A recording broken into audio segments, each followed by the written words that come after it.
guys, welcome back sa ating vlog. Guys, mapagpalang ang araw sa inyo lahat.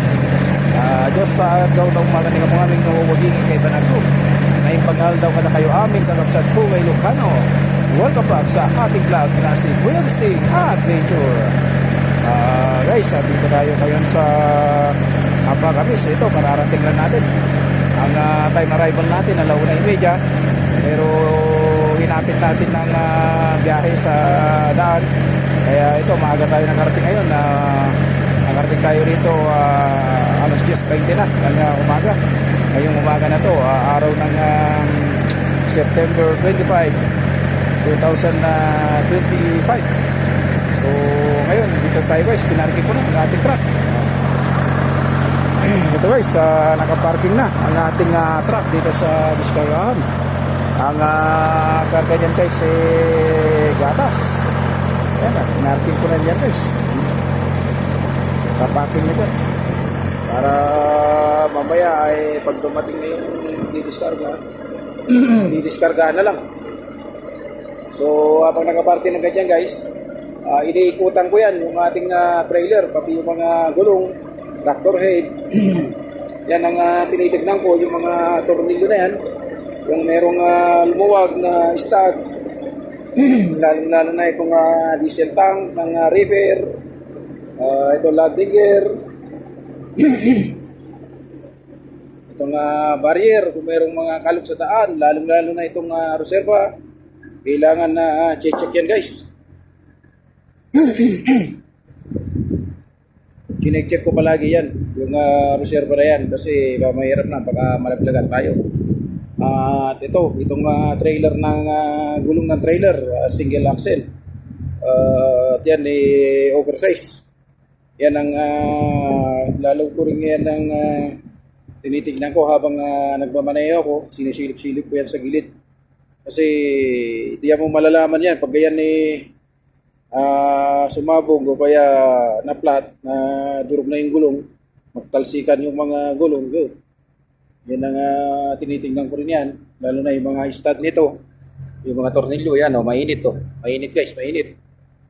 Kasi ataw tayo sa biyahe dahil may running time itong ating pangarga. So kailangan din ng hapit din sa daan kapag alam mo malamig yung temperature ng init sa labas, kailangan habo-habo rin. Hindi naman yung sinilador. Ayos naman itong map guard niya. Kompleto yung ating trailer. So ngayon, dito na tayo sa diskargahan na to. Good morning sir. Ito na yung kanyang stilyo. Yan. Yan ang tinitingnan natin guys. Yan ang madalas ko tinitingnan sa aking pagmamaneho. Hindi lang driver lang. Kailangan mo rin ng check yung mga gulong, yung level ng airbag, kung naka-level ba. Yan ang mga titignan kasi habang nananakbo ka, pag yan nakababa yung airbag, matatad yung trailer, ang mangyayari yan, magiba yung pangarga sa loob, matumbay yung mga crates, matumbay yung mga gatas, gano'n, matatapos. So yan ang tinitingnan natin. Ito yung yung level ng airbag, kailangan naka 6 o'clock yan. Naka 6 o'clock yan. Ito yung gulong natin, kalbo na. Pero ayos pa naman dahil nakarating naman dito ng maayos sa pagdeliveran. Dati ito ay medyo luma na yung gulong. Ito bago mga to. Pero okay naman kasi Michelin ayos naman, nakarating. Ito yung airbag, yung balon kung tawagin yung airbag na yan, oversize yung airbag na yan. Ang hangin pala nito guys, 130 PSA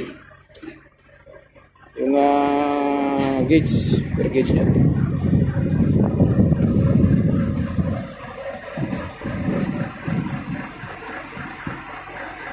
Bago pa tong trailer nila to, bago. Gawang gori ka. So nga lang ito, wala na ito, may tama na ito. tama na itong gulong na to. Labas na yung kanyang ply, pero pwede pa. Yung ginagamit nila rito guys na ano, na hindi ito brake drum, this pad train. Yung reserva ng tractor head, ayos naman. Ito lang yung kagandahan nito, nakapix siya ng dalawang tornilyo. Nakadalawang siya ng dalawang tornilyo. Ngayon lang, ang problema lang nito, kapag na-platan, wala yung handle niya. Nasaan yung handle niya? Yung pambaba rito, wala. Ito. Bahala na dyan si Batman kung paano ibaba yan. Tapos meron namang fire extinguisher. Ayan. Ito naman yung maxi brake ng trailer, itong pula. Yan ang maxi brake niya.